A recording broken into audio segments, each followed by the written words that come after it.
Bismillahirrahmanirrahim. Alhamdulillahi rabbil alamin. Wassalatu wassalamu ala Rasulillah wa ala alihi wa sahbihi wa man tabi'ahum bi ihsan ila yaumiddin ba'd.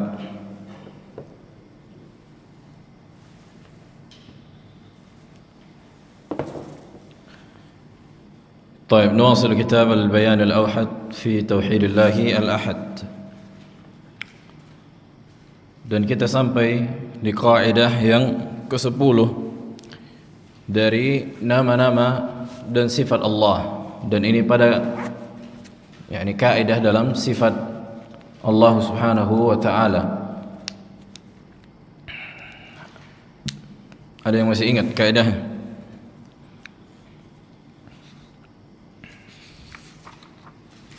Aba Aqil.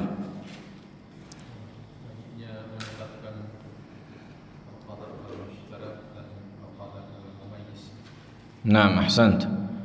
Wajibnya menetapkan al-qadar al-mushtarak dan al-qadar al-mumayyiz. Dan sudah kita sebutkan tentang makna al-qadar al-mushtarak, yakni makna secara keseluruhan, secara umum, secara global yang disimpulkan oleh akal melalui benda-benda yang ia saksikan dengan panca indera, melalui benda-benda yang ia saksikan dengan panca indera. Sudah kita sebutkan contohnya kalimat merah, maka itu al-qadar al-mushtarak. Bagaimana kita bisa menyimpulkan ada warna merah melalui benda-benda zat yang memiliki warna merah? Maka al-qadar al-mushtarak wujudnya di akal manusia. Makna global itu terkonsep di akal manusia. Tidak ada wujudnya di kehidupan real. Makna secara umum tersebut tidak ada wujudnya di kehidupan real. Sama seperti kalimat manusia, insan. Manusia adalah kumpulan individu, orang-orang yang banyak dari kalangan anak Adam. Tapi apakah ada manusia begitu saja tanpa ditunjuk orangnya, tanpa dita'yin individunya? Maka tidak ada wujudnya. Akan tetapi akal manusia menyimpulkan. Begitu juga dengan sifat tangan. Karena kita menyaksikan bahwa di kehidupan real ada zat yang memiliki tangan, dari kalangan hewan, dari kalangan serangga mungkin, walaupun sebagian mengatakan bukan tangan kan gitu, atau manusia. Maka kita bisa menyimpulkan secara umum bahwa tangan itu begini konsepnya, sifat yang berada pada zat, tapi secara umum begini. Bagaimana menjelaskannya dan menunjukkannya di kehidupan real? Enggak bisa, karena itu wujudnya di pikiran. Nah, Allah Subhanahu wa taala ketika mengabarkan tentang dirinya bahwa Allah memiliki sifat tangan, memiliki sifat wajah, maka kita fahami secara umum Allah punya wajah, sifat yang berada pada zat Allah, yang manusia juga dan makhluk juga memiliki sifat itu, tapi tidak sama dengan sifat wajah Allah. Makanya ini yang dikatakan al-qadar al-mushtarak. Artinya al-qadar al-mushtarak antara Allah dan makhluknya itu ada apa? Kadar yang berserikat mereka di situ. Tapi ini wujudnya di az-zihn, di pikiran manusia. Adapun di kehidupan real, maka al-qadar al-mushtarak itu tidak bisa ditampakkan. Adapun kaifiyat sifat Allah, maka tidak ada yang mengetahuinya kecuali Allah. Kaifiyat itu ada, tapi ilmu manusia tidak sampai kepada kaifiyat.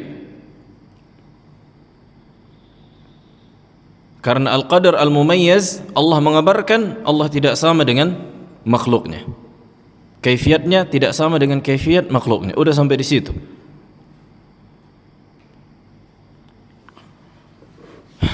Taib. Terakhir juga kita sebutkan al-qadar al-mushtarak amrun tasawwuriyun aqliyun wa laysa amran wujudiyan kharijiyya. Al-qadar al-mushtarak adalah sebuah makna yang dipahami akal manusia, yakni yang digambarkan dan dipahami akal manusia, bukan perkara yang wujudi, yakni ada zatnya di kehidupan real.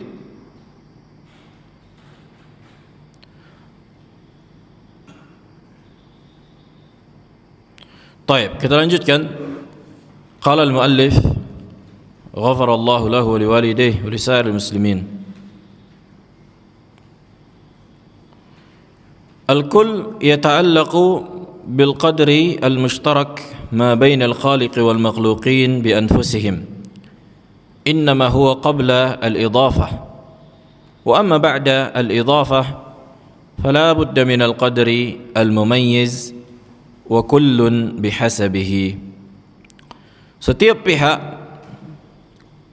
berkaitan dengan al-qadar al-mushtarak antara al-khaliq, antara Allah dan seluruh makhluk. Wadah? Yani Allah Jalla wa Ala berkaitan dengan al-qadar al-mushtarak. Begitu juga dengan makhluknya. Innama huwa qabla al-idafah. Yani sebelum disandarkan kepada siapa pemilik dari sifat itu. Contohnya tangan, begitu saja. Kita fahami tangan, tapi apakah bisa kita menunjukkan tangan begitu saja tanpa ada yang memilikinya? Maka tidak bisa sampai kita sebutkan tangan siapa dan tangan apa.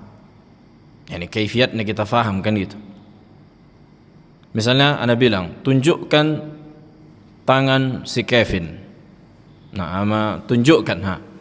Kenapa Anda bisa menghadirkan dan menunjuk tangan Kevin? Karena Anda mengetahui kaifiatnya. Tapi sebelum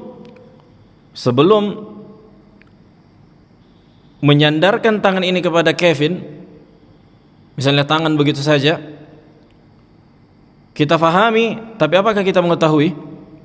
Coba tunjukkan tangan. Tangan apa kan gitu. Pokoknya tangan. Faham enggak? Faham tangan, tapi tangan siapa? Sampai dibilang tangan Kevin. Nah, kenapa Anda bisa menghadirkan tangan Kevin dan meminta orang yang bertanya untuk menunjukkan? Karena Anda mengetahui kaifiat tangan Kevin.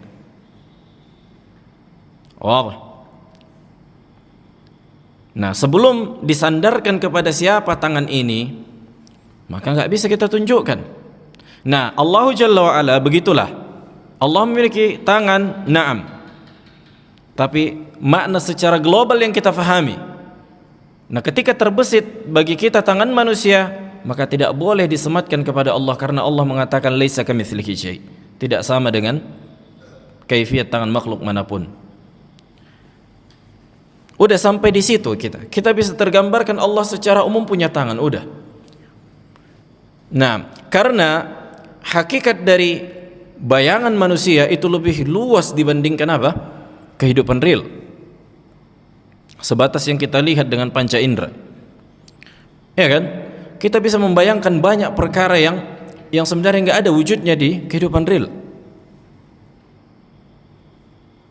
Taib.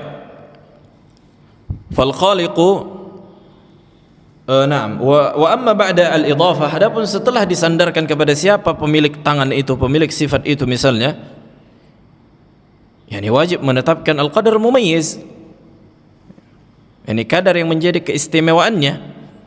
Ada enggak kadar mumayyiz bagi sifat Allah? Na'am, jelas ada. Sebatas Allah mengkabarkan bahwa tangan Allah tidak sama dengan tangan makhluk manapun. Nah, adapun kaifiatnya, persisnya bagaimana, maka tidak pernah Allah kabarkan. Fal khaliqu bihasabi jalalihi wa azamatihi subhanahu. Maka Allah subhanahu wa ta'ala sesuai dengan kemuliaannya, keagungannya, kesuciannya. Wal makhluqina bihasabi naqsihim wa dha'fihim. Dan para makhluk sesuai dengan kekurangan dan kelemahan mereka. Kekurangan dan kelemahan mereka. Udah kita sebutkan kemarin, Contohnya sifat ilmu kan?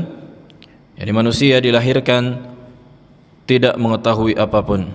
Allahu akhrajakum min butuni ummahatikum la ta'lamuna syai'an. Allah mengeluarkan kalian dari perut ibu kalian, kalian enggak tahu apapun. 1 tambah 1 tak tahu. Bahkan ayah dan ibu kalian tak tahu kalian siapa. Karena lahirnya kita ditunjuk orang, ini ayah kita, inilah yang tahu kita. Subhanallah. Wadih. Naam. Maka ilmu Allah Subhanahu wa taala tidak didahului dengan ketidaktahuan. Qala al-Imam Ibnu Qayyim, lihat berkata al-Imam Ibnu Qayyim, anna al-isma was-sifata, al-ism yani nama dan sifat, min hadha an-naw' lahu 3 i'tibarat. Yani nama dan sifat apabila ditinjau dari sisi al-qadar al-mushtarak dan al-qadar al-mumayyiz, itu ada 3 tinjauan. Ada 3 apa? Tinjauan atau 3 sisi. Baik, perhatikan di sini. Al-i'tibarul awal, tinjauan yang pertama,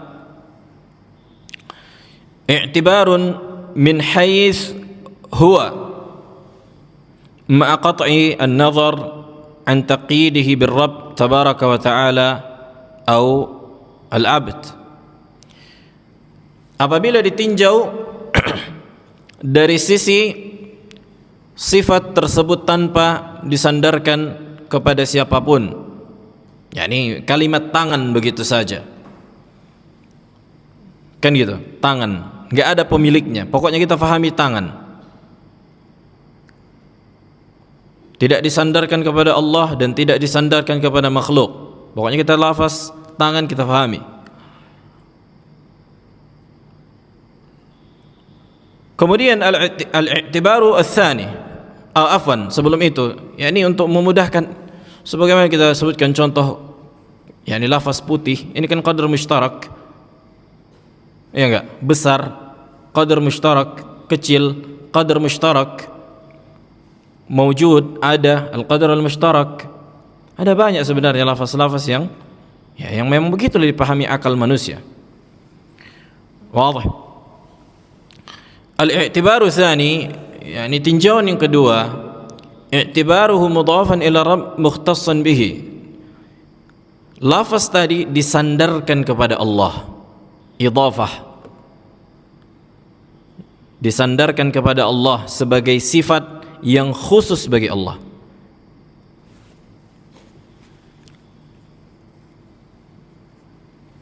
Sebagai sifat yang khusus bagi Allah Subhanahu wa ta'ala. Al-i'tibar ats-tsalits, i'tibaruhu mudhafan ila al-'abd muqayyadan bihi.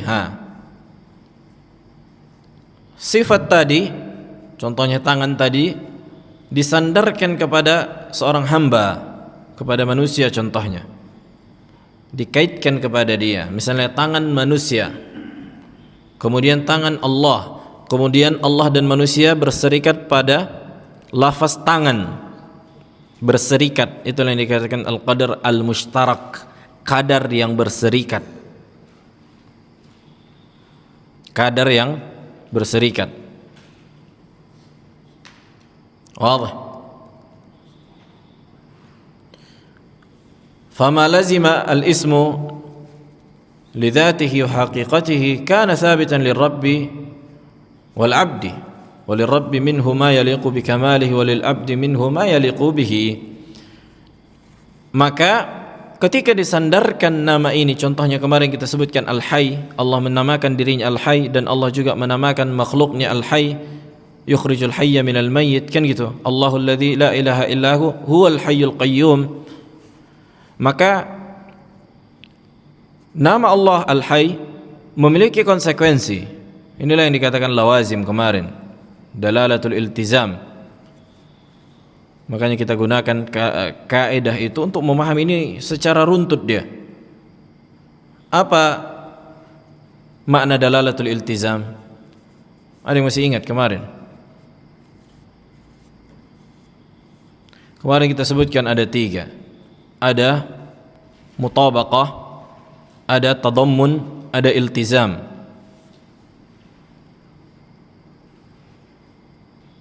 Ya kan? Nah, Abu Rashid.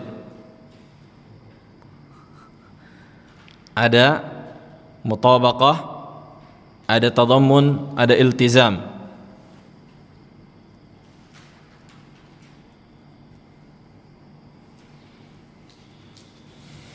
Dan kita menyebutkan contoh lafaz rumah, al-bait.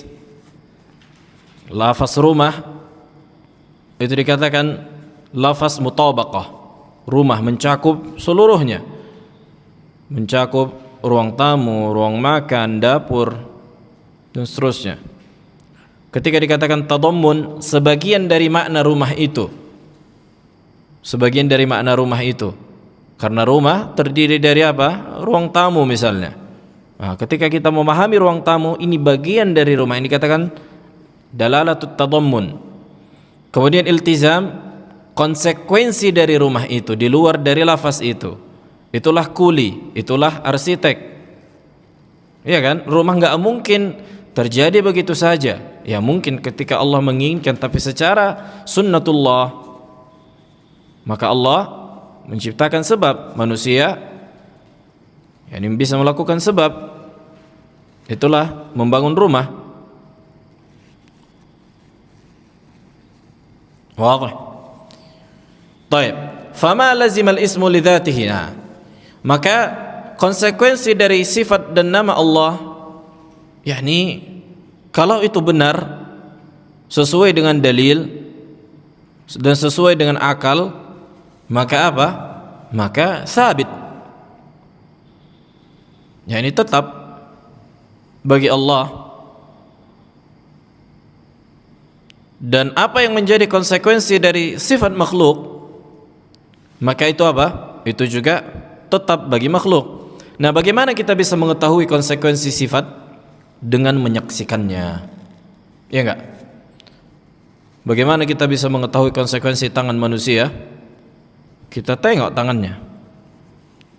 Kita saksikan tangan manusia itu memiliki darah, memiliki tulang, memiliki, kita jangkau dengan panca indera kita. Bagaimana kita bisa mengetahui konsekuensi dari hakikat sifat Allah? Allahu a'lam. Karena kita belum melihat Allah Subhanahu wa taala. Wadah. Baik. Qala wa hadha kasmi as-sami' alladhi yalzamuhu idrak al-masmu'at. Seperti nama as-sami', yang dimana konsekuensi dari mendengar adalah menjangkau suara. Menjangkau apa? Suara. Wal basir. Apa itu al-basir? Alladhi yalzamuhu ru'yatul mubsarat. Al-basir artinya menjangkau yang dilihat. Menjangkau yang dilihat. Wal alim wal qadir wasair al asma, yang maha berilmu dan maha mampu, dan nama-nama yang lain. Fa inna syarta sihhata itlaqiha husulu ma'aniha wa haqa'iqiha lil mawsufi biha.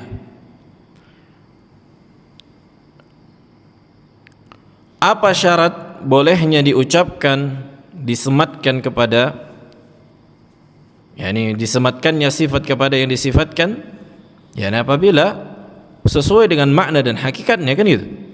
Fama lazima hadhihi al-asma' li dhatiha fa itsbatu li Rabb ta'ala la mahdhura fihi biwajhin bal thabatat lahu ala wajhin la yumathiluhu fihi khalquhu wa la yushabihuhu. Lihat nih kata beliau, ini nuktah muhimmah jiddan. Apa arti mendengar? Naam. Apa? Naam, ahsant. menjangkau suara. Taib.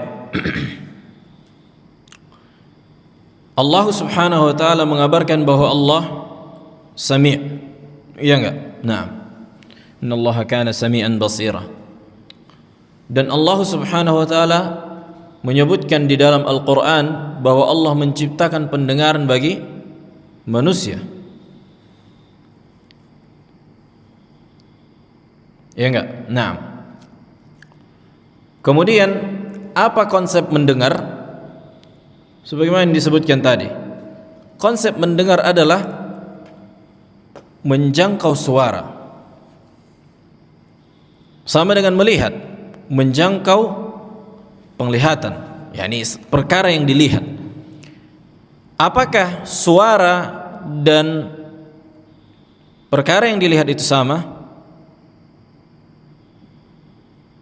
Hah? Nah, jelas berbeda. Jelas akal manusia telah memahami secara jelas kan. Bisa nggak melihat suara? Ya kan? Kecuali mungkin apa namanya? Hawa kita dikasih warna. Ya nggak dikasih warna kan nampak deh anginnya. Dan itu pun angin. Makanya kita nggak bisa menjelaskan hakikat dari suara secara apa? Secara pasti. Karena suara itu didengar, tidak bisa bisa dilihat. Sama seperti bau. Bisa nggak didengar bau? Ada dengarku pahit. Ada dengarku manis. Wadah? Maka konsep mendengar Allah juga menjangkau segala sesuatu yang terdengar, yakni dari suara. Konsep manusia juga ketika mendengar menjangkau sesuatu yang terdengar. Begitu juga dengan penglihatan Allah. Allah melihat sesuatu yang terjadi, yakni terhubungnya penglihatan Allah dengan kejadian. Manusia pun ketika melihat terhubungnya penglihatan manusia dengan apa? Aywa. Taib. Wadah al-an. Makanya ketika kita mengatakan antara mendengar dan melihat itu sama, sebagaimana sebagian mazhab ahlul bidah dari kalangan Asy'ariyah, kata mereka mendengar dan melihat sama. Konsekuensinya orang yang tuli bisa apa? Bisa mendengar. Kenapa? Orang yang tuli dan tidak buta bisa mendengar. Kalau misalnya pendengaran dan penglihatan sama. Iya enggak? Orang yang enggak buta, yang bisa melihat tapi dia tuli, berarti konsekuensinya dia bisa bisa mendengar. Karena kalian tidak membedakan antara penglihatan dan pendengaran. Begitu juga orang yang buta tapi dia mendengar, konsekuensinya dia bisa melihat. Nah, ini ilzam membantah mereka yang mengatakan bahwa pendengaran dan penglihatan itu sama. Taib. Ada syubhat mereka, syubhat falsafiyah kalamiyah. Tapi kita berjalan dulu di sini biar enggak terlalu melebar. Taib. Makanya kata Ibnu Qayyim di sini, "Fama lazima hadhihi al-asma'." Udah kita sepakat kaidah bahwa semua nama mengandung apa? Mengandung sifat. Makanya kaidah ini sebenarnya udah harus hafal mati, udah mungkin udah nggak perlu lagi membuka-buka kan gitu. Ketika ditanya bisa dihadirkan langsung. Semua nama mengandung sifat. Maka apa yang menjadi konsekuensi dari nama Allah ini? Fa itsbatuhu li Rabb ta'ala la mahdhura fihi biwajhin. Kan gitu. Konsekuensi dari mendengar Allah adalah menjangkau suara. Apakah ada kekurangan ketika Allah menjangkau suara? Ada nggak kekurangan di situ sehingga nggak boleh kita katakan Allah menjangkau suara?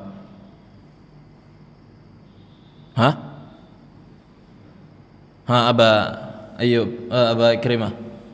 Nggak ada kekurangan di situ, bahkan kelebihan.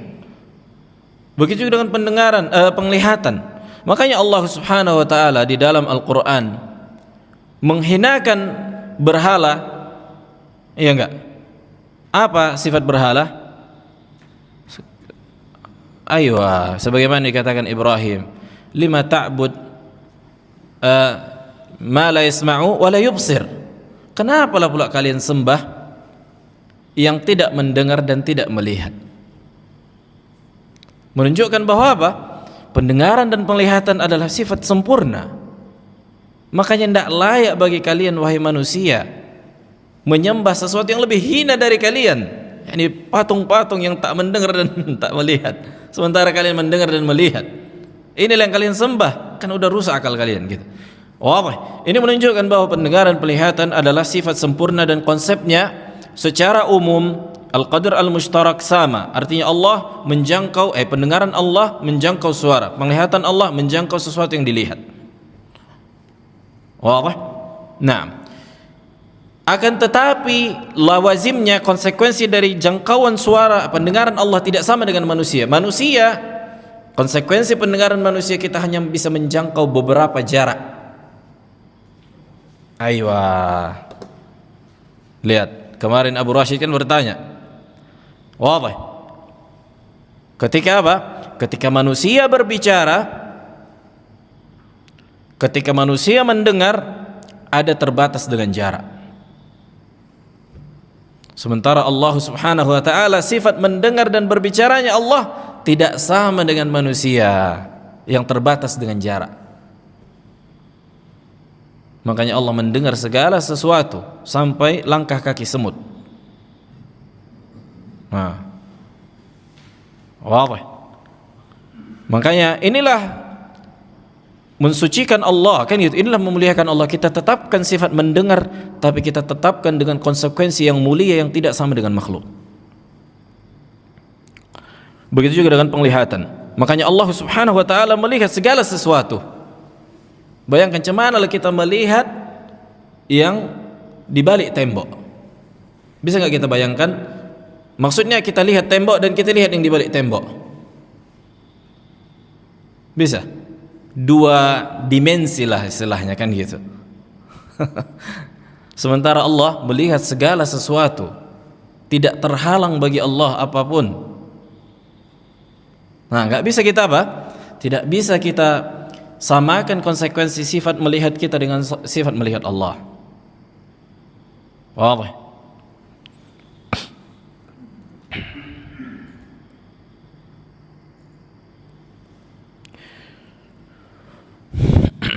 Baik, makanya kata Ibnu Qayyim, bal thabatat lahu ala wajhin la yumathiluhu fihi khalquhu wa la yushabihuhum. Bahkan tetap konsekuensi itu, tapi tidak sama dengan konsekuensi sifat makhluk, dan sifat makhluk juga tidak sama dengan konsekuensi sifat Allah karena kesempurnaan Allah dan kekurangan makhluk. Faman nafahu anhu li itlaqihi alal makhluqi alhada fi asma'ihi wa jahada sifati kamalihi. Maka barang siapa yang menolak sifat itu, siapa yang menolak pendengaran bagi Allah, artinya menjangkau suara, siapa yang menolak penglihatan bagi Allah, artinya Allah menjangkau perkara yang dilihat, siapa yang menolak wajah bagi Allah, sifat yang berada pada zat Allah, siapa yang menolak tangan bagi Allah, sungguh dia telah menyimpang pada nama-nama Allah dan menolak sifat sempurnanya Allah. Wa man athbatahu lahu ala wajhin yumathilu fihi khalqah atau yumathilu fihi khalquh atau yumathilu fihi khalqah faqad syabbahahu bi khalqihi wa man syabbaha Allah bi khalqihi faqad kafar. Nah, siapa yang menetapkan sifat bagi Allah dan dia samakan konsekuensi sifat Allah dengan konsekuensi sifat makhluk, berarti dia menyamakan Allah dengan makhluk, kafir. Ya kan? Makanya kita menetapkan tapi enggak kebablasan dengan menyamakan sifat Allah dengan makhluknya. Inilah yang wajibnya menetapkan al-qadar al-mumayyiz, yakni kadar yang menjadi keistimewaan, yang menjadi pembeda antara Allah dengan makhluk. Itulah makna mumayyiz, pembeda. Harus ada perbedaan antara sifat atau konsekuensi sifat Allah dan makhluknya. Naam. Wa man athbatahu lahu ala wajhin la yumathilu fihi khalqah bal kama yaliqu bi jalalihi wa 'azamatihi faqad bari'a min farthi at-tashbih wa dam at-ta'til wa hadha tariqi ahli sunnah wa hadha tariqi ahli sunnah. Nah, kata beliau, siapa yang menetapkan sifat tadi yang layak bagi Allah, yang tidak sama dengan konsekuensi makhluk, sifat makhluk manapun, maka sungguh dia selamat dari tashbih, selamat dari menyerupakan Allah dengan makhluk, dan selamat dari ta'til, yakni menolak sifat tersebut. Dan inilah metode ahli sunnah. Subhanallah, sangat jelas metode ahli sunnah, kan gitu. Sangat-sangat gamblang bagi orang yang diberikan Allah hidayah untuk bisa memahaminya. Qala wa ma lazima as-sifah li idafatiha ila al-'abdi wajaba nafyuhu 'anillahi kama yalzamu hayat al-'abd min an-nawmi was-sinati wal-hajati ila al-ghidha'i wa nahwi dhalik. Baik.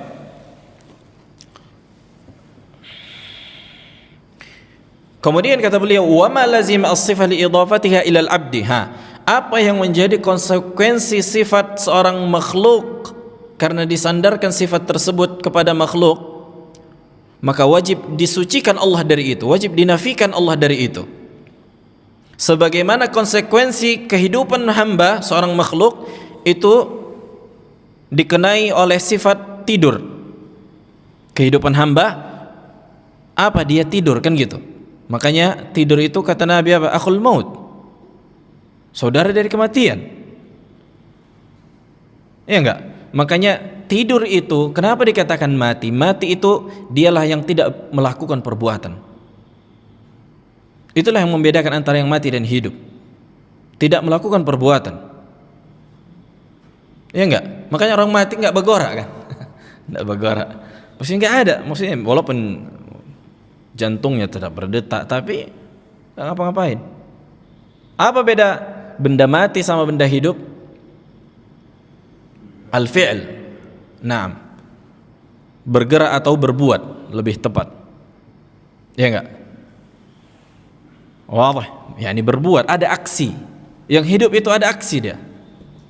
Sementara yang mati ontok. Macam patung. Ya memang patung, kan ya, jamadat. Namanya mati. Nah, yang mati pun kan begitu, kan, mayat. Oh, enggak bergerak. Makanya kalau orang apa? Menengok masih hidup atau enggak, pukul-pukul masih bergerak atau enggak lagi jantungnya, itu terakhir gitu. Wah, itu titik terakhir bagi makhluk. Walaupun ada sebagian mati suri, kan gitu, jantungnya mati, masih enggak berdetak, tapi dia masih hidup. Nah, tapi jarang terjadi. Sebagian ahli medis mengatakan mati itu ketika matinya sensor otak. Yani otak udah mati, udah. Karena kalau jantung saja mati, masih bisa kata mereka diusahakan untuk mengganti dengan alat yang lain. Nah, taib. Jadi jelas, maka konsekuensi dari sifat makhluk tidak menjadi konsekuensi sifat Allah. Sudah kita sebutkan, hidup Allah itu tidak dikenai tidur dan rasa ngantuk. La ta'khudhuhu sinatu wala naum. Sementara hamba kita ngantuk, apalagi waktu kajian, kan gitu. Tidur makin enak pula tidurnya. Makin kuat suara, makin ngantuk. Wadah. Baik. Wal hajati ilal ghidha. Kata beliau, dan kebutuhan manusia akan gizi. Ya enggak? Manusia hidup butuh gizi, ya butuh makan, ada yang penyokong hidupnya. Dan ini semua adalah sifat kelemahan. Ya enggak? Nah, ada sifat kelemahan. Wa nahwi dzalik, dan yang semisal dengan itu. Kadzalika ma yalzam iradatuhu atau iradatuhu min harakati nafsihi fi jalbi ma yantafi'u bihi wa daf'i ma yatadarrar bihi. Begitu juga konsekuensi dari keinginan, yakni kehendak. Manusia ketika menghendaki sesuatu, maka tidak akan lepas dari mendapatkan manfaat atau menolak mudarat. Ya enggak? Nah, apapun itu keinginan kita berkaitan dengan mendapatkan manfaat dan menolak mudarat. Contohnya minum. Kenapa kita minum? Apa yang kita inginkan dari minum? Manfaat. Sahalala? Naam. Kita lihat ada api, kita hindari. Kenapa kita menghindari api? Menghilangkan mudarat. Semuanya di kehidupan manusia begitu. Walaupun kadang sering kita melakukan perbuatan yang mudarat bagi kita karena kita tertipu dengan apa? Keindahannya, kan gitu kan? Nah, tahunya kita mudarat bagi diri kita.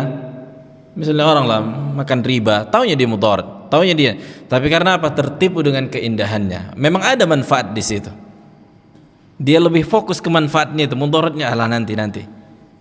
Walaupun mudaratnya mungkin secara ukhrawi, tapi kita tinggalkan gitu, kita lupakan, kita fokus kepada duniawi. Nah, itulah iradah manusia. Sementara iradah Allah Jalla, lihat kata Ibnul Qayyim, taib. Maka Allah disucikan dari itu. Ketika Allah menginginkan, misalnya Allah yuridu an yatuba alaikum, Allah menginginkan kalian bertaubat. Apakah Allah ingin mendapatkan manfaat dari kalian? Allahu ghaniyun 'anil alamin. Allah tidak butuh kepada siapapun.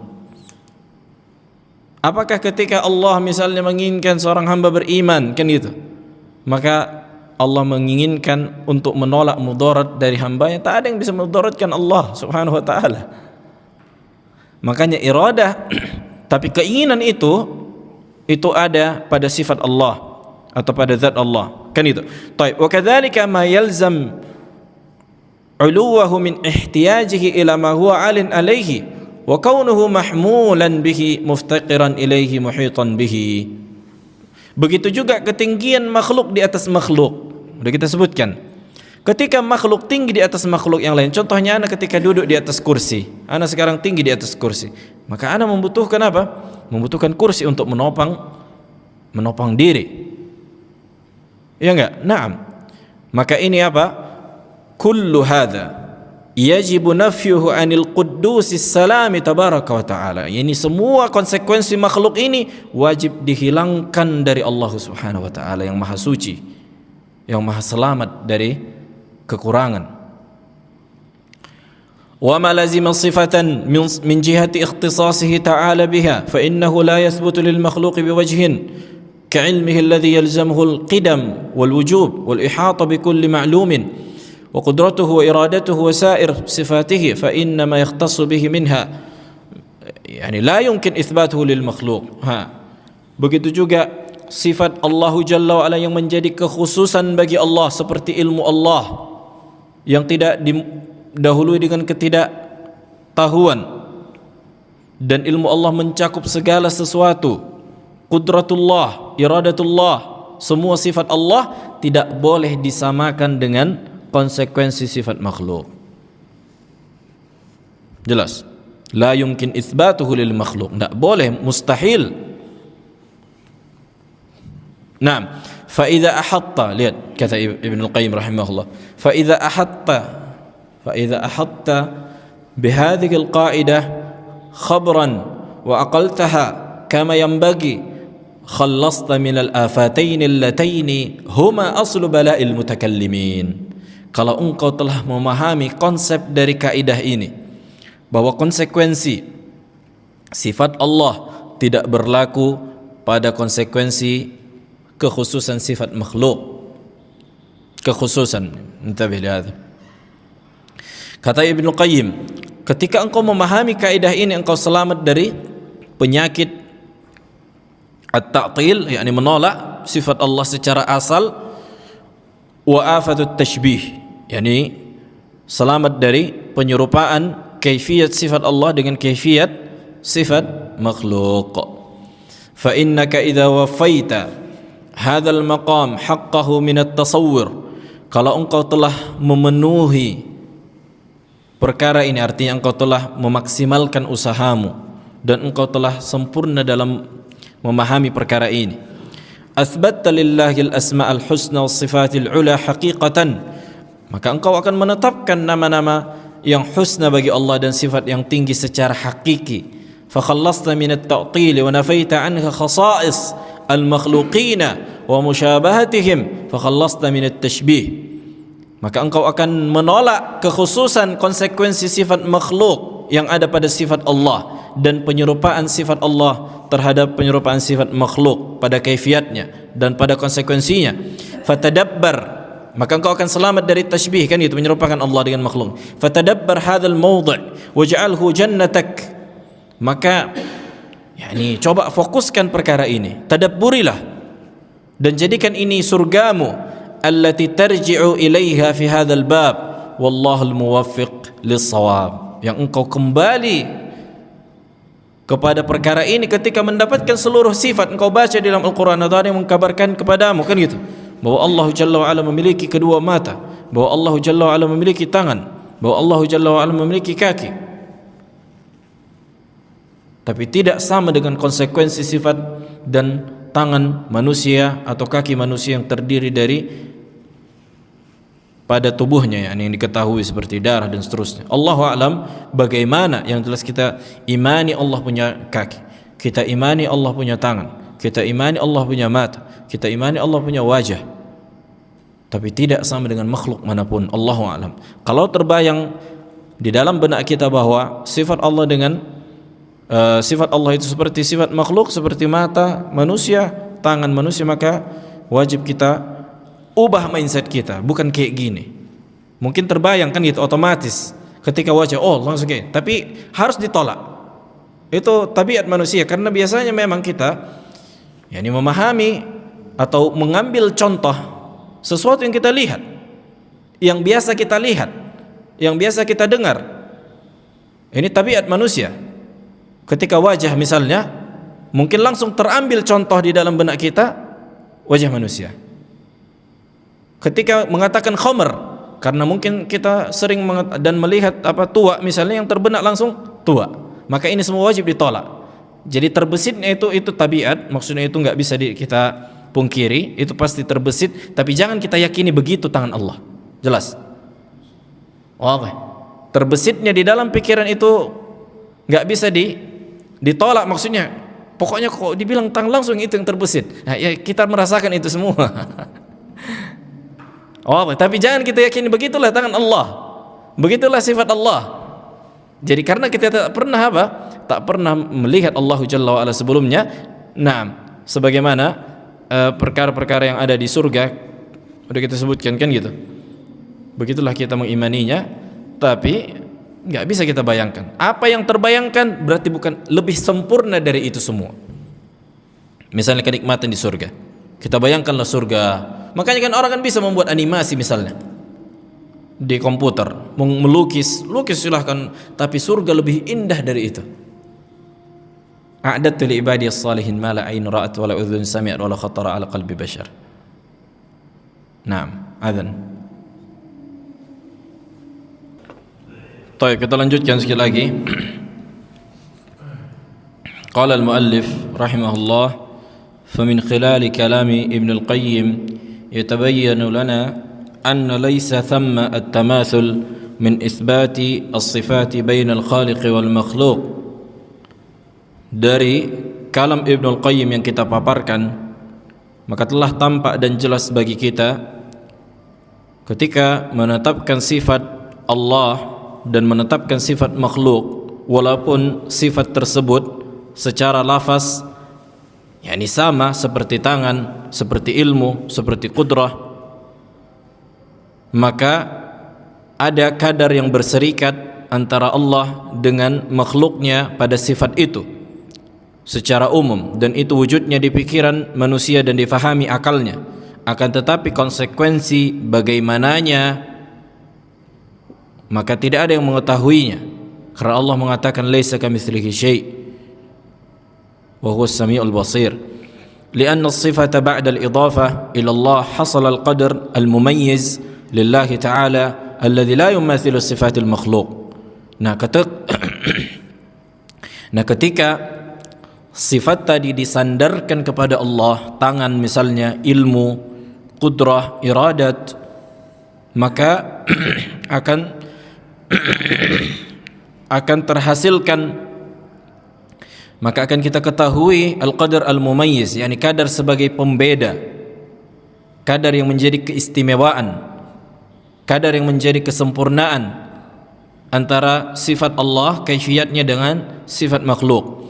Faman attala al-qadar al-mushtarak waqa'a fi at-ta'til, maka barang siapa yang menolak al-qadar al-mushtarak, kadar yang berserikat, maka dia telah menolak sifat Allah. Wa man attala al-qadar al-mumayyiz wa athbata al-qadar al-mushtarak waqa'a fi at-tamthil, maka barang siapa yang menolak kadar yang menjadi pembeda antara kaifiyat sifat Allah dengan sifat makhluk dan menetapkan al-qadar al-mushtarak secara umum, maka dia akan jatuh kepada tamthil, yakni menyerupakan sifat Allah dengan sifat makhluk.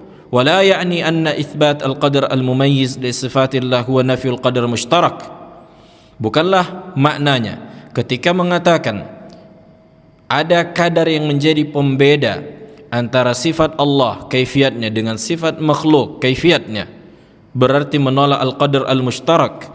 Jadi kadar mushtarak itu tetap ada antara sifat Allah dengan sifat makhluk, tapi wajib ditetapkan pembeda antara sifat Allah dengan sifat makhluk pada kaifiyatnya. Fal qadru al-mushtarak baqiya fi ma'rifatil ma'na.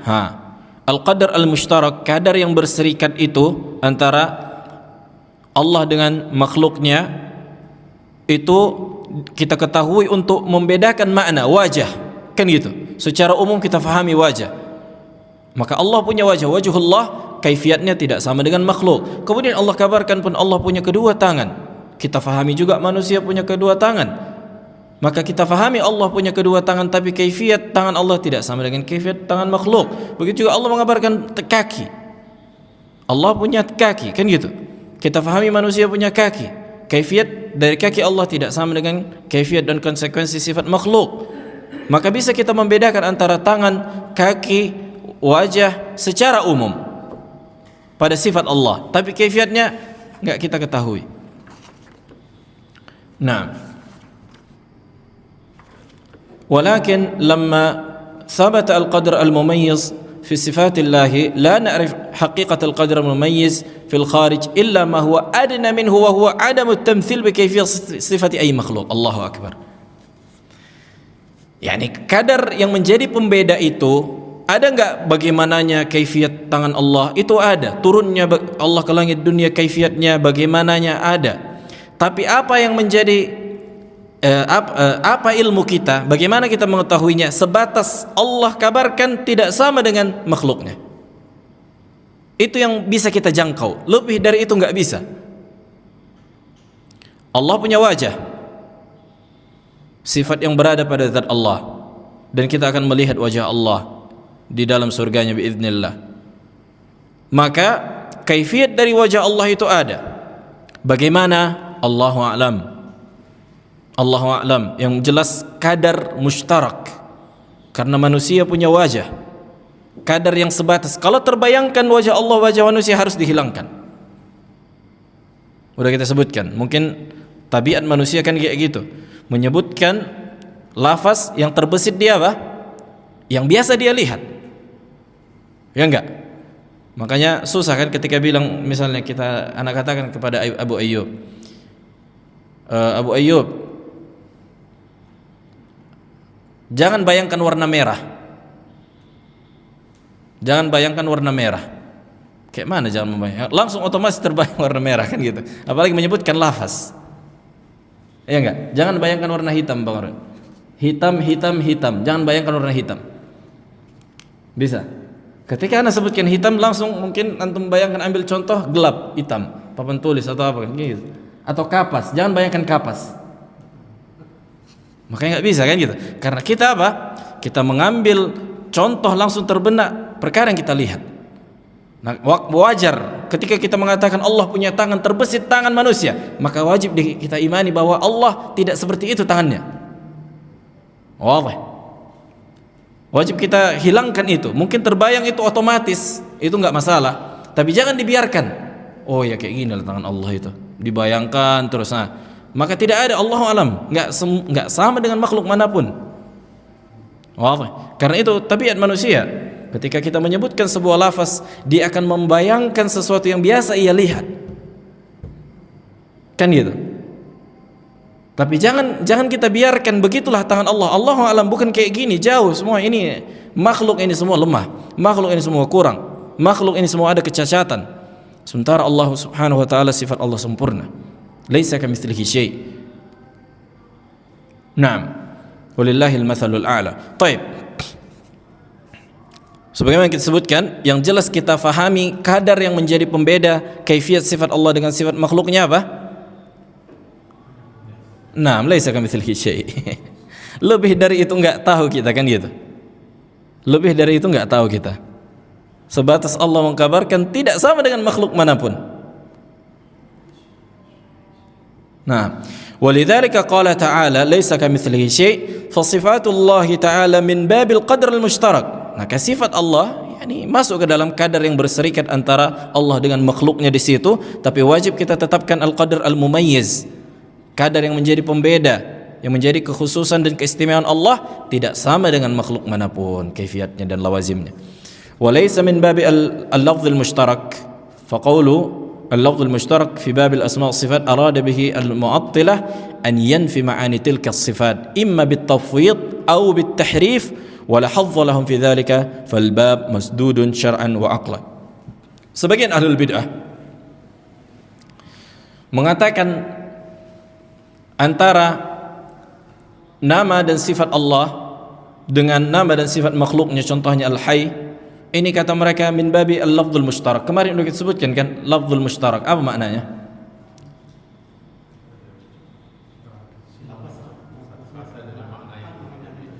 Satu-satu.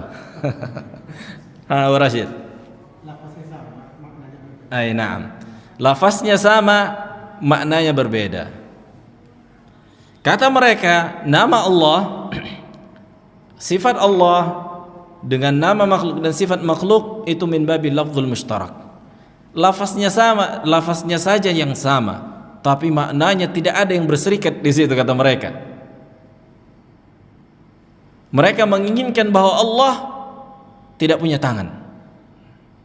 Misalnya ketika kata-kata tangan, Allah punya tangan, manusia punya tangan, maka antara Allah dan makhluk berserikat pada lafaz tangan dan sebelum diidhafahkan, itulah yang dikatakan al-qadar mushtarak. Ya kan, ada maknanya secara umum, difahami secara akal, tapi enggak ada kita mengetahui wujudnya, waqi'nya di kehidupan real. Nah, kata mereka ini lafaz mushtarak. Maksudnya makna pada tangan, yakni ketika kita sebutkan tangan bagi manusia, tangan manusia, oh kita pahami maknanya begini. Maka tangan Allah, Allahu alam, benar-benar enggak ada hubungannya dengan lafaz mushtarak tadi, qadar mushtarak. Mereka menginginkan apa? Allah tidak punya tangan, yakni tafwid, Allah alam bagaimana, atau tahrif. Bukannya tangan yang Allah inginkan itu sebenarnya, Allah tidak punya tangan, tapi yang dimaksud oleh Allah adalah kudrah. Mana yang lebih sesuai dengan akal dan dalil? Jelas qadar mushtarak, kan bukan lafaz mushtarak, kan gitu. Lafaznya sama, maknanya benar-benar berbeda, tidak ada keserikatannya gitu. Wah. Nah, maka tidak ada bagi mereka pintu untuk ke situ. Taib, kita ambil contohnya. Ini ada dalilnya enggak di dalam Al-Quran yang udah kita sebutkan contohnya? Konsep qadar mushtarak itu sudah ada, sebagaimana kata Nabi alaihi salatu wasallam, hadis yang menyebutkan sifat surga, bahwa di surga ada susu, ada madu, ada khamar, ada bidadari, istana, sungai dan seterusnya. Kemudian kata Nabi SAW di hadis Al-Qudsi, a'datu li ibadi as-salihin ma la 'ainu ra'at wa la 'udhun sami'at wa la khatar al-qalbi bashar. Aku siapkan surga bagi hamba-Ku yang saleh, tak pernah dilihat mata, tak pernah didengar telinga, dan tidak pernah terbesit dan terbayangkan oleh hati. Yani konsepnya demikian, al-qadar mushtarak antara perkara-perkara di dunia dan perkara-perkara yang ada di surga. Begitu juga kata Ibnu Abbas, laisa mimma fil jannah laisa mimma fid dunya minal jannati illa al-asma'. Yani tidaklah antara perkara-perkara kenikmatan dunia dan surga namanya secara umum sama, kan gitu, kaifiatnya berbeda. Taib. Berarti konsep ini sudah sesuai dengan dalil. Ya enggak? Sesuai dengan dalil. Ini kata Nabi alaihi salatu wasallam, begitu juga dengan ruh, begitu dengan perkara hari kiamat. Taib. Kemudian ada lagi dalil yang lebih khusus. Ada lagi dalil yang lebih. Lihat ahlu sunnah, yakni kita bukan ngomong suka-suka hati, enggak. Ada dalilnya, ada rujukannya. Yakni sesuai dengan pemahaman para salaf, kan gitu. Berbeda dengan yakni ahlul kalam. Kalau kita baca kitab mereka murni pendapat, murni akal, tidak ada landasan dari Al-Quran, tidak ada landasan dari sunnah, tidak ada dari ucapan para salaf, murni akal. Jadi kayak baca kitab, kayak baca matematika lah, yang murni akal. Apalagi bedanya dengan agama, kan gitu. Sementara agama ini wahyu, apalagi berkaitan dengan Allah, berkaitan dengan perkara yang gaib, ya nggak bisa suka-suka hati. Taib. Dalalatun nusus syar'iyyah ala thubutil qadr mushtarak. Ada dalilnya untuk menetapkan al-qadar al-mushtarak dan memahami sifat Allah. Tatadhamman an-nusus asy-syar'iyyah isyaratin muta'addidatan ila thubuti al-qadr al-mushtarak baina sifatillah wa sifati khalqihi wa khatabatin nas bina'an ala dhalika ath-thubut wa mimma yadullu ala dhalik. Dalilul awal isti'mal af'alut tafdil. Ketika Allah menggunakan af'alut tafdil, yakni superlatif, lebih. Misalnya ahsan, lebih baik, afdal, lebih utama, ajmal, lebih indah, arham, lebih, ya kan, itu dalam bahasa Arab. Kalau bahasa Indonesia lebih. Taib, misalnya Zaidun a'lam min Amrin. Zaid lebih mengetahui dari Amr. Zaid punya ilmu enggak? Punya ilmu. Amr punya ilmu enggak? Punya ilmu. Tapi apa bedanya? Naam, ahsant. Zaid a'lam min Amrin. Zaid lebih banyak ilmunya, lebih sempurna ilmunya, lebih mengetahui. Taib. Ini kadar mushtarak. Iya enggak? Zaid punya ilmu, Amr. Karena kalau Zaid nggak punya ilmu, terus kita bilang, yakni Zaid a'lam min Amr, tapi Amr nggak punya ilmu. Apa gunanya kau katakan lebih mengetahui? Dia nggak punya ilmu sama sekali. Ini menghinakan, kan gitu. Misalnya kita katakan Kevin a'lam minal jidar. Si Kevin lebih pintar, lebih mengetahui dibandingkan tembok. Ada nggak ilmu tembok?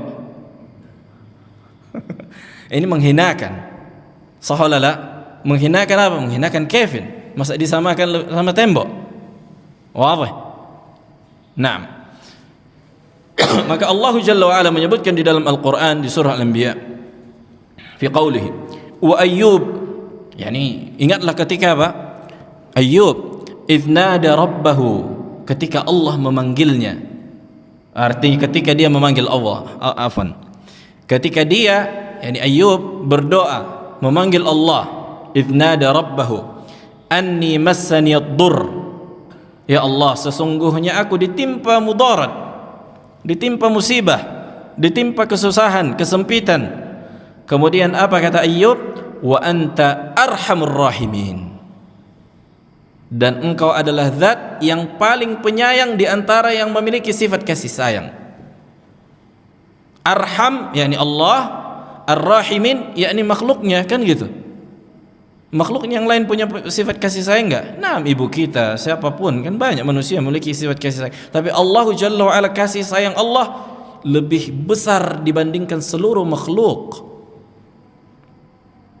Lebih besar dan lebih sempurna. Itulah yang dikatakan al-qadar al-mushtarak.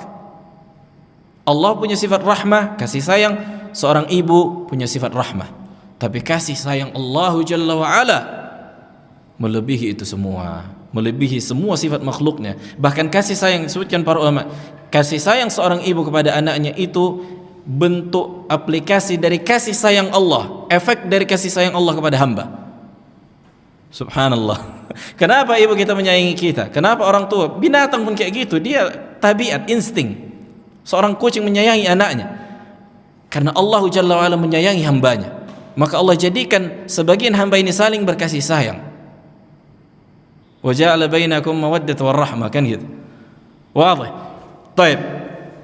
Begitu juga disebutkan dalam hadis, lallahu afrah bi taubati 'abdihi min rajulin nazala manzilan wa bihi mahlakah wa ma'ahu rahilatuh alaihi ta'amuhu wa sharabuhu fa wada'a ra'sahu فنام نومة فاستيقظ وقد ذهبت راحلته إلى آخر الحديث. Sebagaimana disebutkan dalam hadis di Bukhari bahwa seseorang, seorang apa? Yang safar bersama kendaraannya, tunggangannya, naik unta, terjebak di tengah padang pasir. Kemudian mendapatkan sebatang pohon. Dia istirahat, dia tidur. Ketika dia bangun, hilang semua kendaraan, hilang semua makanan. Kemudian dia tidur lagi, udahlah mati lain. Kalau makanya orang zaman dulu kalau safar itu hitungannya mati udah. Makanya sering dianjurkan memberikan wasiat. Kenapa? Enggak kayak di zaman sekarang lebih aman, jalan naik pesawat enak dan seterusnya kan gitu. Kalau zaman dulu enggak ada GPS, enggak ada Google Maps, enggak ada internet, enggak ada ATM, enggak ada udah mati udah hitungannya. Apalagi di tengah padang pasir. Maksudnya bayangkan gimana perasaan seseorang kan gitu. Taib.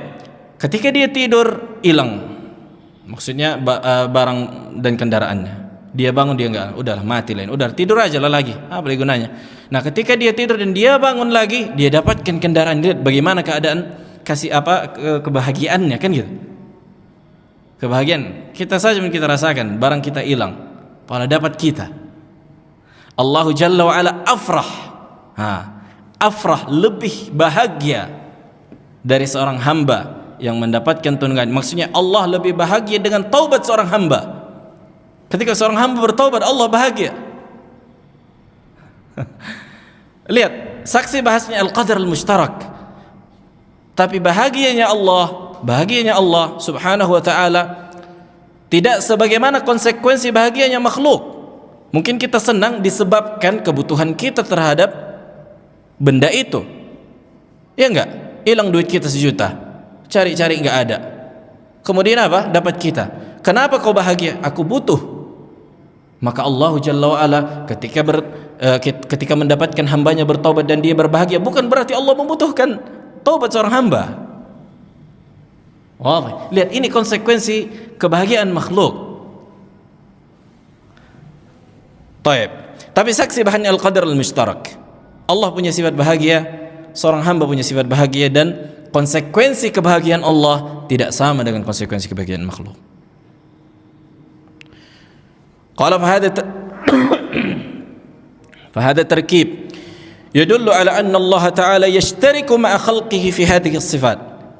Susunan hadis dan ayat tadi, wa anta arhamur rahimin, Allah sebutkan dalam Al-Qur'an, Nabi menyebutkan afrahu bi taubati abdihi. Ini menunjukkan apa? Berserikatnya Allah dengan makhluknya pada sifat secara umum, dengan sifat farah, bahagia, dan sifat rahmah, kasih sayang. Tapi konsekuensi kasih sayang Allah tidak sama dengan konsekuensi kasih sayang makhluk. Konsekuensi kebahagiaan makhluk tidak sama dengan konsekuensi kebahagiaan Allah. Walakinnahu subhanah akmal. Akan tapi Allah lebih sempurna fil ittisafi biha minhum. Lebih sempurna ketika tersifatkan dengan sifat itu dibandingkan makhluknya. Wa huwal muradu bil qadar mushtarak. Ini yang dimaksud dengan qadar mushtarak. Walaula wujuduhu lama amkana fahmul murad min hadhihi nusus. Sekiranya bukan karena berserikatnya antara sifat Allah dengan sifat hamba secara umum, kita enggak akan faham makna kasih sayang. Kita tidak akan faham makna kebahagiaan. Iya kan? Naam. Ngapain Allah katakan afrah, lebih bahagia, tapi makna bahagia enggak tahu. Jadi ini yang menjadi keiskal, muskilah, musibah bagi orang-orang yang menolak sifat Allah. Mereka menjadikan konsekuensi, maksudnya memahami makna secara umum, harus memahami konsekuensi, harus memahami kaifiyat. Ini yang membuat mereka musibah, membuat mereka bencana, menolak. Kenapa? Ketika mengetahui makna secara umum, harus mengetahui konsekuensi, harus mengetahui kaifiyatnya. Kita katakan tidak harus. Tidak harus. Jangan paksakan gitu. Enggak tagiling ususmu ini. Wah. Ad-dalil tsani, satu lagi. Biar satu bab ini selesai. Dalil yang kedua, tartibul amr ala idraki ma'na sifatillah. Diurutkannya sebuah perkara dalam rangka mengetahui makna dari sifat Allah. Diurutkannya perkara atas pengetahuan terhadap makna dari sifat Allah. Diurutkannya perkara untuk menggapai atau mengetahui makna dari sifat Allah. Fallahu ta'ala ya'muru an-nas bi'amrin bina'an ala idrakihim lima'na sifatin min sifati. Allah subhanahu wa ta'ala memerintahkan manusia dengan sebuah perkara yang dimana manusia ini membangun pemahaman dari perintah tadi sesuai dengan apa? Makna dari sifat di antara sifat Allah Jalla wa Ala. Tadi kita sebutkan apa? Dalil yang kedua, diurutkannya perkara, dikaitkannya perkara dengan pemahaman makna dari sifat Allah. Contohnya disebutkan dalam hadis riwayat Bukhari dan Muslim, kata Nabi alaihi salatu wasallam, "Innallaha idza ahabba 'abdan." Sesungguhnya Allah apabila mencintai seorang hamba. Sesungguhnya Allah apabila mencintai seorang hamba, berarti Allah memiliki sifat kecintaan, al-mahabbah. Nada Jibrila, kemudian Allah memanggil Jibril dengan huruf dan suara. Faqala qad ahbabtu fulanan fa ahibbah. Kemudian Allah mengatakan kepada Jibril, wahai Jibril, aku telah mencintai si fulan, maka cintailah ia. Faqala, yani Jibril berkata, fayunadi fis sama. Kemudian Jibril pun memanggil malaikat-malaikat di sekitaran makhluk-makhluk yang di langit. Innallaha yuhibbu fulanan fa ahibbuh. Sesungguhnya Allah telah mencintai fulan, disebutkan namanya, maka cintailah ia. Fa yuhibbu ahlus sama, dan para penduduk langit mencintai si fulan itu. Subhanallah. Sebutkan dalam hadis ini, hatta yudha' al-qabul fi qulubin nas, sampai diletakkan sifat penerimaan di hati-hati manusia. Wadih. Saksi bahasannya apa? Yani Allah mencintai, malaikat mencintai, manusia mencintai. Tapi apakah kecintaan malaikat sama dengan kecintaan manusia secara kaifiyat dan konsekuensi? Tidak sama. Apalagi antara Allah dengan malaikat dengan manusia. Kaifiyat dan konsekuensi sifat kecintaan Allah dengan seluruh makhluk tidak sama. Fallahu ta'ala amara Jibril an yuhibba fulanan li'annahu yuhibbuh, farattaba al-mahabbata 'ala al-mahabbah, falawla lam yakun thammata qadr al-mushtarak lil mahabbah lama amkana fahmu ma'na sifatil mahabbah. Sekiranya tidak ada kadar yang berserikat, kan gitu, antara sifat Allah, yakni sifat kecintaan Allah dengan sifat kecintaan malaikat, maka kita enggak mengetahui apa mahabbahnya Allah. Yang jelas Allah mencintai makhluknya atau sebagian makhluknya. Makanya itu, idza ahabba 'abdan, mencintai seorang hamba, ada sifat kecintaan itu. Baik, dalil yang ketiga, terakhir, ja'lu tahaqquq bi athari sifatillahi thawaban lil amal. Dijadikan teraplikasinya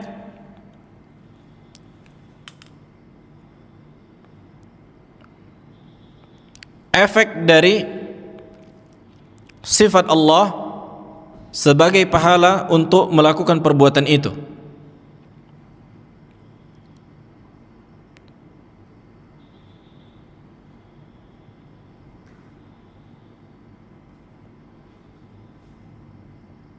Sebagaimana yang disebutkan oleh Nabi alaihi salatu wasallam dalam hadis Bukhari dan Muslim.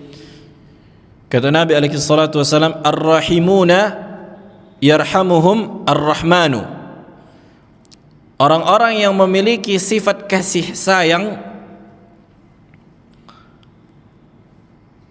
akan disayangi oleh yang Maha Penyayang. Ar-rahimun yarhamuhum ar-rahmanu. Ar-rahimun yang pertama ini, semua makhluk yang memiliki sifat kasih sayang akan disayangi yang Maha Penyayang. Irhamu man fil ardi yarhamukum man fis sama. Sayangilah makhluk yang ada di muka bumi, maka yang di langit pun akan menyayangi kalian. Sebagaimana disebutkan dalam hadis bahwa orang Arab Badui tidak pernah mencium anak-anak mereka. Sebutkan dalam hadis, li 10 aulad wala qabbaltu ahadan minhum. Ya, ini aku punya 10 anak, satu pun tidak ada yang pernah aku cium. Wadih. Kemudian mereka bertanya kepada Nabi, apakah kalian menciumi anak-anak kecil kalian? Kemudian dia mengabarkan kan gitu, aku punya 10 anak, tapi satu pun tidak ada yang aku cium waktu kecil tentunya. Apa kata Nabi SAW? Inni la amlik an naz'allahu min qalbika rahmah. Sekiranya Allah mencabut kasih sayang di dalam hatimu, aku enggak bisa menahannya. Menunjukkan, kata para ulama, di antara aplikasi dari kasih sayang adalah yakni mencium anak kecil. Kan gitu, sebagaimana fitrah manusia, karena sebagian Arab Badui menganggap bahwa mencium anak kecil menghilangkan al-marwah, menghilangkan kewibawaan. Naam. Baik. Fallahu ta'ala ja'ala husul athar rahmatihi lil khalq mabniyan ala husulir rahmah min al-makhluqin. Walau lam yakun thammata qadr mushtarak lirrahmah lama adha li hadzal rabt ma'nan wala athar. Sekiranya kita tidak mengetahui kadar yang berserikat antara sifat Allah dengan sifat makhluk, maka kita enggak akan faham apa makna rahmat. Kan itu, irhamu man fil ardi yarhamukum man fis sama', ar-rahimun yarhamuhumur rahman. Maka enggak akan kita ketahui makna apa makna rahmat itu. Akan tetapi konsekuensi dan kaifiat Allah tidak sama dengan makhluk, tidak sama dengan makhluk. Naam. Baik.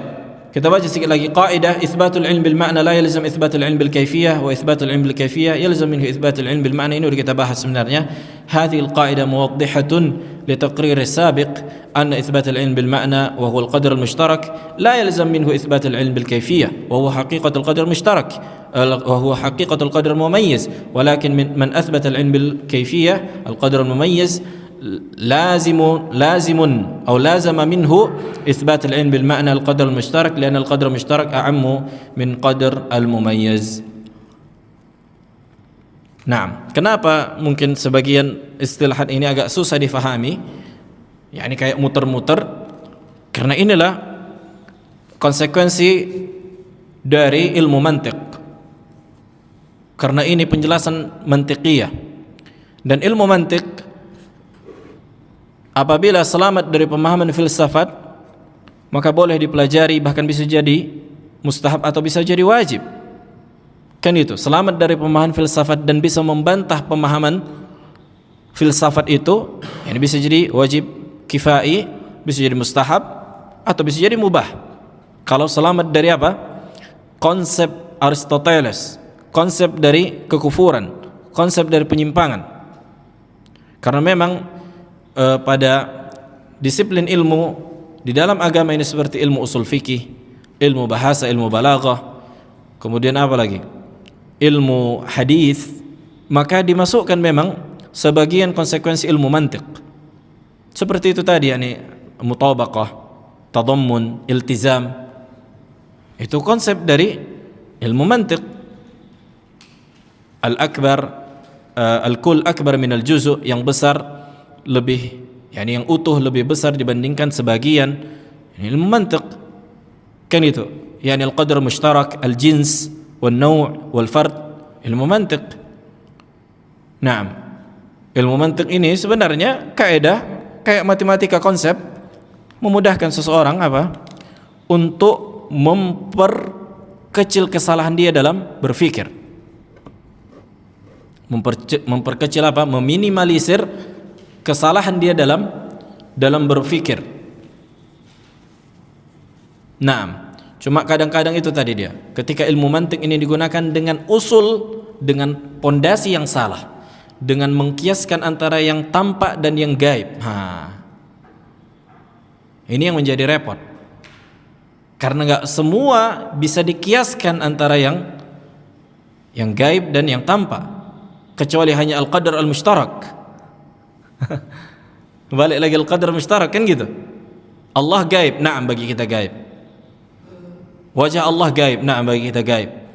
Tapi Allah mengkabarkan Allah punya wajah, Allah mengkabarkan manusia punya wajah. Maka yang wajib kita tetapkan adalah qadar mushtarak.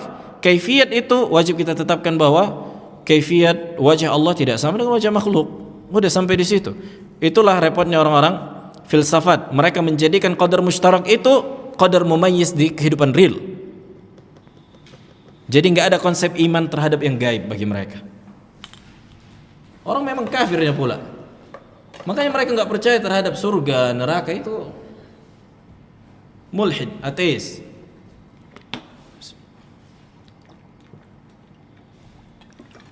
Nah, ada pertanyaan? Fadhal.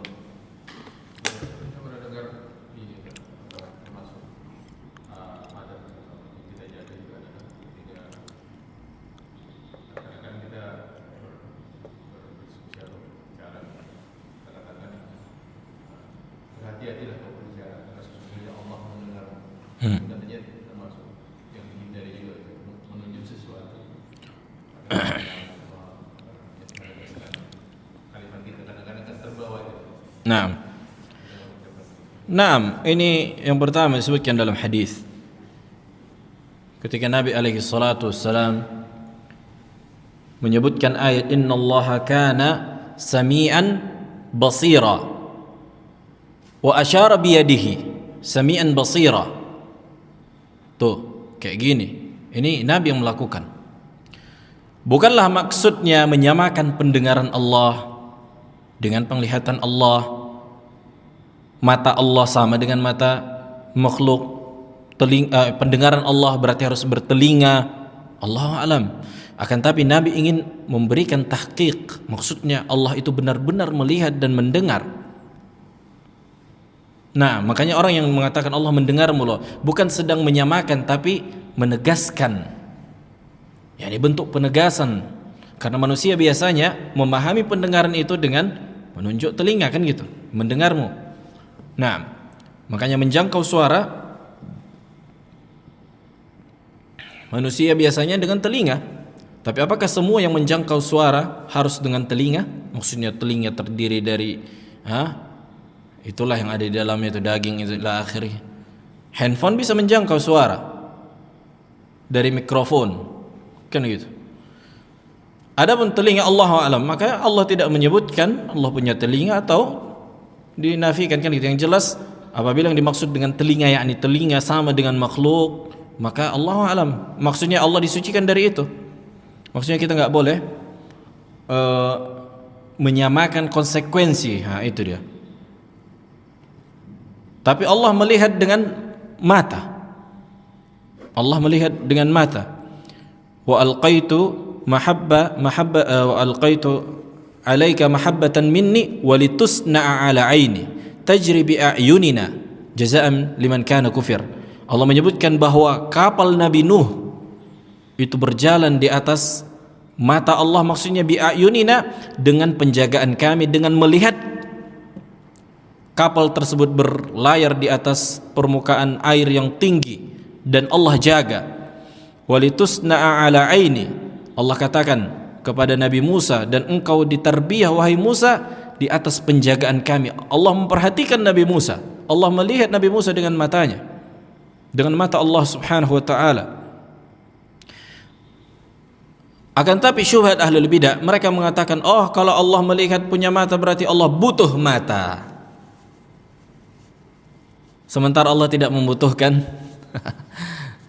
segala sesuatu. Apa yang kau maksud dengan membutuhkan, kan gitu? Apakah engkau ingin mengkiaskan kepada makhluk, kepada manusia, suka enggak ada, dicabut mata baru enggak bisa melihat lagi, ini engkau maksud dengan membutuhkan? Atau engkau katakan bahwa pokoknya penglihatan Allah terhubung dengan mata Allah, kan gitu?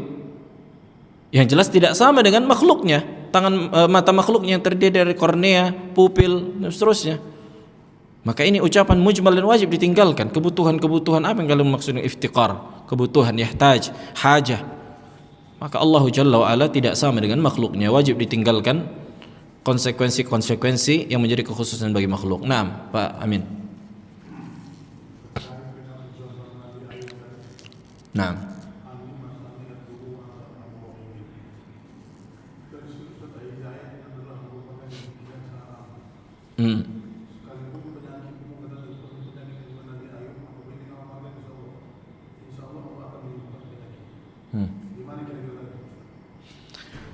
Allah alam, ana nggak pernah mendapatkan zikir khusus yang jelas. Allah Jalla wa'ala mengkabarkan dalam Al-Quran, kan gitu. Wa Ayyub idznada rabbahu anni massani ad-durr wa anta arhamur rahimin.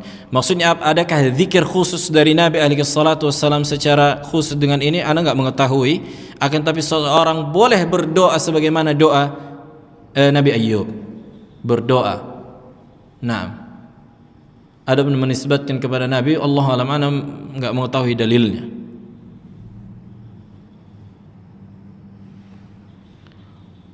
Nah, maka kita boleh berdoa sebagaimana Nabi, para anbiya berdoa yang Allah kabarkan di dalam Al-Quran, kan gitu. Begitu juga Nabi yang ditelan Zunnun, Nabi Yunus, kan gitu. Apa doanya? La ilaha illa anta subhanaka inni kuntu minadh dhalimin. Nah,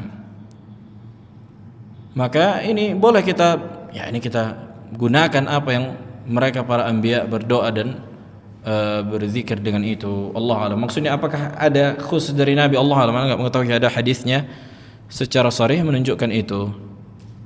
Naam, Allah alam. Subhanakallah bihamdika asyhadu an la ilaha illa anta astaghfiruka wa atubu ilaik.